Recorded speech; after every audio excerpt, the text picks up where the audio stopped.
বাড়াবাড়ি চলছেই ভারতের। দীর্ঘদিন নানান অপপ্রচারের পর এবার পঞ্চগড় সীমান্তে গুলি করে বাংলাদেশিকে শেষ করে দিল ভারত।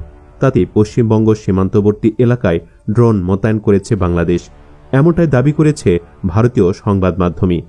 হিন্দি ভাষার পত্রিকা নবভারত টাইমস এক প্রতিবেদনে এই দাবি করে। প্রতিবেদনে বলা হয়, ভারতের সঙ্গে সম্পর্কের উত্তেজনা বৃদ্ধি পাওয়ায় বাংলাদেশ প্রতিরক্ষা বাড়াতে উল্লেখযোগ্য পদক্ষেপ নিয়েছে। ভারতের পশ্চিমবঙ্গ সীমান্তবর্তী এলাকায় তুরস্কের তৈরি অত্যাধুনিক বাইরাকতার TB-2 ড্রোন মোতায়েন করেছে বাংলাদেশ। জানা গেছে, এই ড্রোন নজরদারি এবং নির্ভুল আঘাত হানার সক্ষমতায় বিশেষভাবে পরিচিত। ভারতের কৌশলগত গুরুত্বপূর্ণ চিকেন নেক অঞ্চল ঘিরে এই ড্রোন মোতায়েন উদ্বেগ আরও বাড়িয়েছে। ভারতের প্রতিরক্ষা গবেষণা সংস্থার ওয়েবসাইটের তথ্য অনুযায়ী এবছরের শুরুর দিকে বাংলাদেশ সশস্ত্র বাহিনী তুরস্ক থেকে 12টি বাইরাকতার TB-2 ড্রোনের প্রথম ধাপে 6টি পেয়েছে। বাংলাদেশের ডিফেন্স টেকনোলজি সূত্রের বরাত দিয়ে এ তথ্য জানানো হয়েছে। বাংলাদেশের ড্রোন মোতায়েনের খবরে নতুন করে বিচলিত হয়ে পড়েছে ভারত। এর আগে থেকেই 7 সিস্টার্স নিয়ে টেনশনে ছিল বলে খবর ছাপিয়েছে বিবিসির মতো আন্তর্জাতিক পত্রিকাও। এমনকি বাংলাদেশ পাকিস্তান সম্পর্ক নিয়েও দিল্লি চিন্তিত বলে জানিয়েছে বিবিসি। ভারত নাকি ভাবছে বাংলাদেশ পাকিস্তান থেকে অস্ত্র নিয়ে তাদের সাথে ঝামেলা বাড়াতে পারে। এছাড়া বিবিসির সেই খবরে আর কি কি বিষয় আলোচনায় এসেছে, বিস্তারিত থাকছে আজকের এই এপিসোডে। বিবিসির প্রতিবেদনে বলা হয়, সরকার পতনের পর অভ্যুত্থানকারী ছাত্রনেতা এবং বাংলাদেশের শীর্ষ পর্যায় থেকে ভারত যেসব বার্তা পেয়েছে সেটি নিয়ে তাদের অস্বস্তি আছে।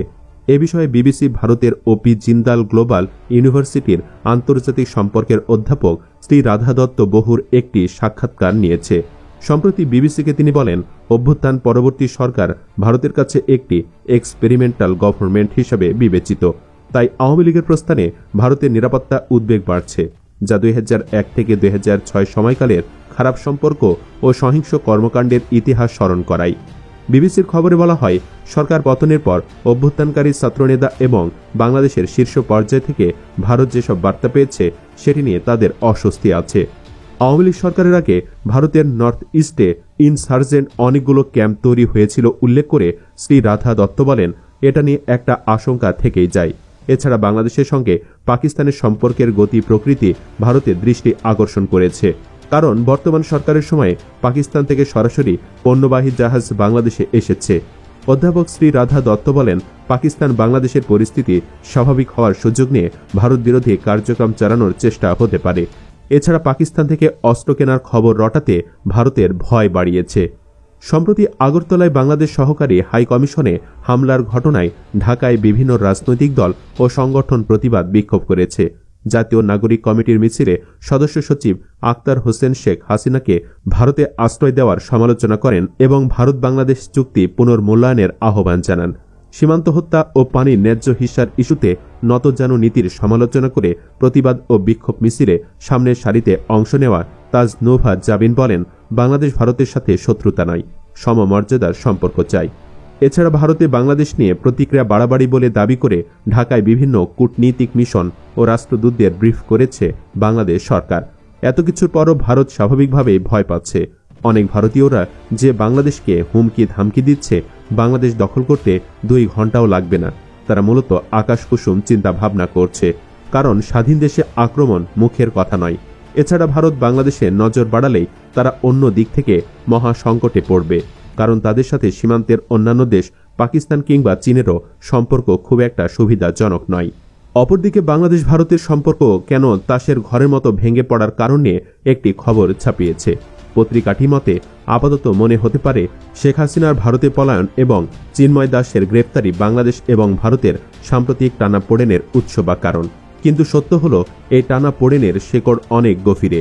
রাজনীতি বিশ্লেষকদের মতে, ভারতের সঙ্গে সাম্প্রতিক টানাপোড়েনের শেকড় আওয়ামী লীগের বিগত 15 বছর শাসনামলে বিরোধী ও ভিন্ন মতাবলম্বীদের দমনপীড়ন ও নির্যাতনের মধ্যে নিহিত। তবে তাহলেও একথা সত্য যে আগস্টে শেখ হাসিনার নেতৃত্বাধীন সরকারের পতনের পর বাংলাদেশে ভারতের প্রতি বৈরী মনোভাব নাটকীয়ভাবে বৃদ্ধি পেয়েছে। বাংলাদেশের অন্তর্বর্তী সরকারের প্রধান উপদেষ্টা ড মোহাম্মদ ইউনুস গত মাসে এক সাক্ষাৎকারে জুলাই আগস্ট আন্দোলনে শিক্ষার্থী জনতার উপর গুলি চালানোর জন্য শেখ হাসিনাকে দায়ী করে বলেছেন, বাংলাদেশের পতিত স্বৈরাচার শেখ হাসিনাকে প্রত্যাবর্তনের জন্য আমরা ভারতের সরকারকে আনুষ্ঠানিকভাবে আহ্বান জানাব। শেখ হাসিনা সরকার পতনের পর বাংলাদেশের বিভিন্ন জেলায় ধর্মীয় সংখ্যালঘু নির্যাতনের কথিত সংবাদ পাওয়া গেছে। ভারতের সংবাদ মাধ্যমগুলোতে এসব সংবাদ বেশ রংচং মাখিয়ে অতিরঞ্জিত করে প্রচার করা হয়েছে এবং নয়াদিল্লিও আনুষ্ঠানিক ও দাপ্তরিকভাবে এ নিয়ে উদ্বেগ জানিয়েছে।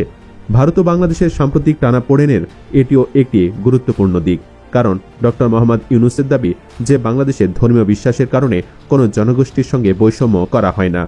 এখানে উল্লেখ্য যে 17 কোটি মানুষ অধ্যুষিত বাংলাদেশের মোট জনসংখ্যার 10% হিন্দু এবং ঐতিহাসিক কারণেই এই হিন্দু সম্প্রদায়ের একটি বড় অংশ আওয়ামী লীগের সমর্থক।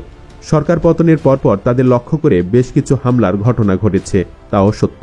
ভারতের পররাষ্ট্র মন্ত্রণালয়ের মুখপাত্র রণধীর জয় সওয়ালি এক ব্রিফিংয়ে বাংলাদেশ পরিস্থিতি নিয়ে এক প্রশ্নের উত্তরে বলেন, আমাদের অবস্থান একদম পরিষ্কার, আর তা হল সেই দেশের বর্তমান সরকারকে অবশ্যই ধর্মীয় সংখ্যালঘু সব সম্প্রদায়ের দায়িত্ব নিতে হবে। অন্তর্বর্তী সরকারের প্রধান উপদেষ্টার প্রেস সেক্রেটারি শফিকুল আলম আল জাজিরার কাছে স্পষ্ট করেছেন, অতীতের যে কোনো সরকারের তুলনায় বর্তমানে বাংলাদেশের হিন্দুরা বেশি সুরক্ষিত। অনেকে বলছেন, ভারত বাংলাদেশ সম্পর্কের টানাপোড়েনের সবচেয়ে উদ্বেগের বিষয় হল ভারত বাংলাদেশ জনগণের মধ্যে সম্পর্কের চরম অবনতির দিকটি। ভারতে বাংলাদেশ হাইকমিশনে কাজের অভিজ্ঞতা থেকে সাবেক কূটনীতিক এম হুমায়ুন কবির মনে করেন, দুই দেশের মানুষের মধ্যে সম্পর্কের এ নেতিবাচক অবস্থাটি নজিরবিহীন।